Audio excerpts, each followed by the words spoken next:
एकादशी महात्मा अथ रमा एकादशी महात्मा। धर्मराज युधिष्ठिर बोले कि हे भगवान, अब आप मुझे कार्तिक मास के कृष्ण पक्ष की एकादशी की कथा सुनाइए। इस एकादशी का नाम क्या है तथा इससे कौन सा फल मिलता है? श्री कृष्ण भगवान बोले कि हे राजराजेश्वर, कार्तिक मास की कृष्ण पक्ष की एकादशी का नाम रमा है। इसके व्रत से समस्त पाप नष्ट हो जाते हैं। इसकी कथा इस प्रकार है।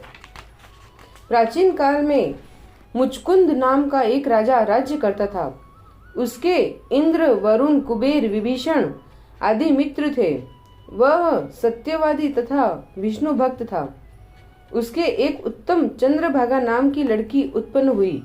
उसने उस लड़की का विवाह राजा चंद्रसेन के पुत्र शोभन के साथ किया।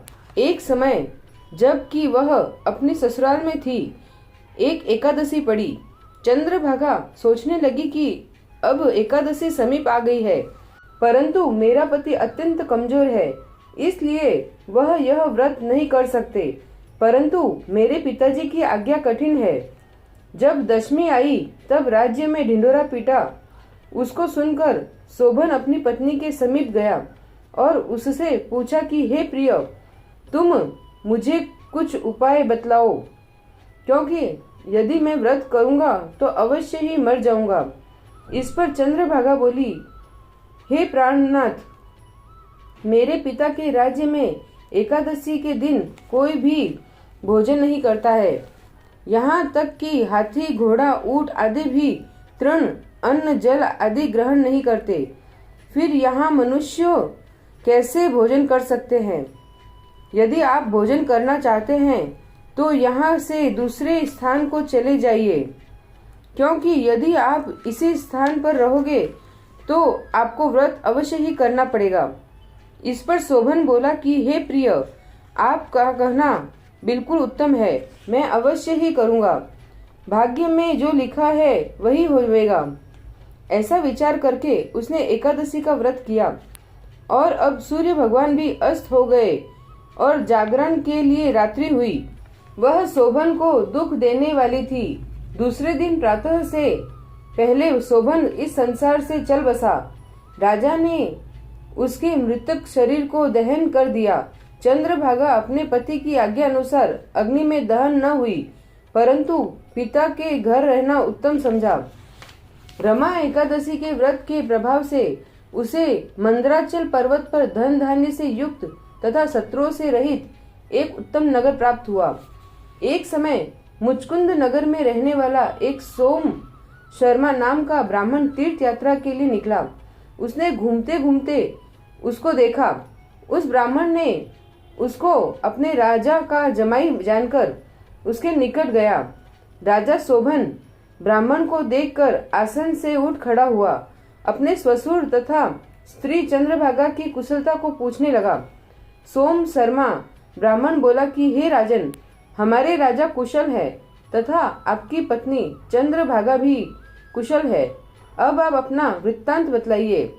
मुझे यह बड़ा आश्चर्य है कि ऐसा विचित्र और सुंदर नगर आपको किस प्रकार प्राप्त हुआ।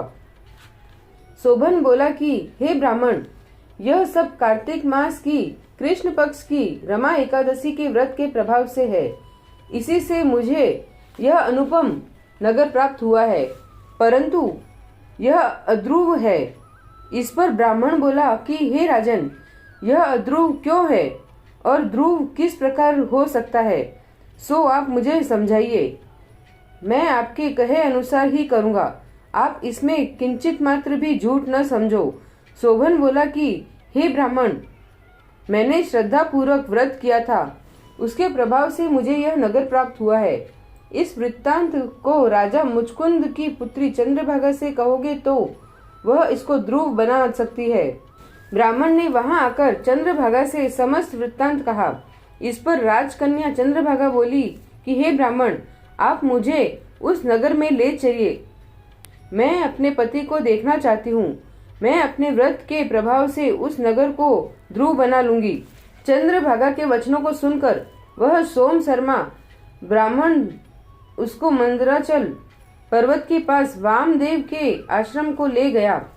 वामदेव ने उसकी कथा को सुनकर चंद्रभागा का मंत्रों से अभिषेक किया। चंद्रभागा मंत्रों तथा व्रत के प्रभाव से दिव्य देह धारण करके पति के पास चली गई। शोभन ने अपनी स्त्री चंद्रभागा को देखकर प्रसन्नता पूर्वक अपने वाम अंग में बिठाया। चंद्रभागा बोली, हे प्राणनाथ, अब आप मेरे पुण्य को सुनिए। जब मैं अपने पिता के ग्रह में 8 साल की थी, तब से ही मैं यथाविधि एकादशी का व्रत करने लगी हूँ। उन्हीं व्रतों के प्रभाव से आपका यह नगर ध्रुव हो जाएगा और समस्त कर्मों से युक्त होकर प्रलय के अंत तक रहेगा। चंद्रभागा दिव्य रूप धारण करके तथा दिव्य आभूषण तथा वस्त्रों से सजकर अपने पति के साथ आनंद पूर्वक रहने लगी और शोभन भी उसके साथ आनंद पूर्वक रहने लगा। हे राजन, यह मैंने रमा एकादशी का महत्व कहा है। जो मनुष्य इस रमा एकादशी के व्रत को कहते हैं, उनके समस्त ब्रह्म हत्या आदि के पाप नष्ट हो जाते हैं। जो मनुष्य रमा एकादशी का महत्व सुनते हैं, वह अंत में विष्णु लोक को जाते हैं। बोलो रमा एकादशी की जय। श्री राधे कृष्ण।